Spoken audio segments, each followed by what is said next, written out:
واحد السلام عليكم كاملين شفنا الفيديوهات اللي ولات منتشرة حاليا في السوشيال ميديا ديال دوك الناس اللي مشاو للسبتة. للأسف الشديد هاد الشي يعني كيحز في النفس وهاد الشي كيضر في الخاطر.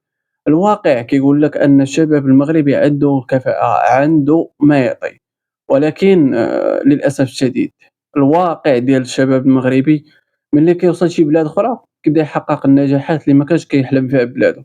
ماشي حيت تبدل الإنسان، ولكن حيت تبدلات الظروف، لقى خدمة كتحترم المجهود ديالو، ولقى قانون كيحمي اللي خدام، ولقى فرص كتعطي قيمة للكفاءة أكثر من العلاقات.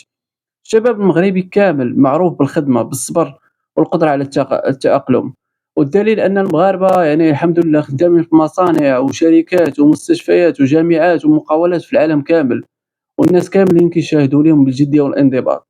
المشكل ماشي في الشباب، المشكل بعض المرات وللأسف الشديد في غياب الفرص، حيت إلا عطيتي الإنسان فرصة حقيقية غادي يوريك شنو يقدر يدير. لهذا بزاف ديال الشباب كيختار الهجرة، ماشي حيت تخلى على بلادو ولا كيكره بلادو، لا، لا، لا، لا، ولكن حيت بغا يعيش بكرامة ويخدم ويبني المستقبل ديالو ويحقق الأحلام ديالو اللي ما لقاش ليها الطريق للأسف الشديد في هاد البلاد هادي السعيدة. حنا كاملين نبقاو في هاد البلاد، ولكن للأسف الشديد ملي كتشوف أن جميع الأبواب مسدودة قدامك، بغيتي دير بروجي كتلقى العراقيل، بغيتي تقرا كتلقى العراقيل، كتلقى غير أصحاب الVIP اللي كينجحوا كياخذوا الإجازات وكياخذوا لي ماستر وكذا وكذا. يعني للأسف الشديد، أمّا ملي كتمشي شي بلاد أخرى كتلقى بزاف ديال الفرص، كتلقى راسك يعني عندك القابلية أنك تنجح، عندك القابلية أنك تحقق داك الشي اللي كتطمح ليه.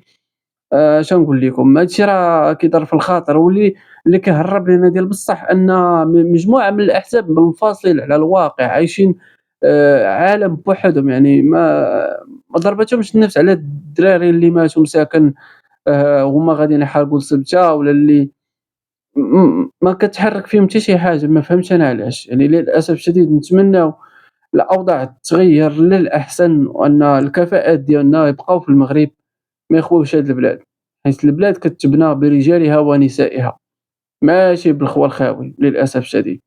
هو هاد الشي اللي كاين الإخوان، ما تنساوش ديروا واحد لايك. تهلاو.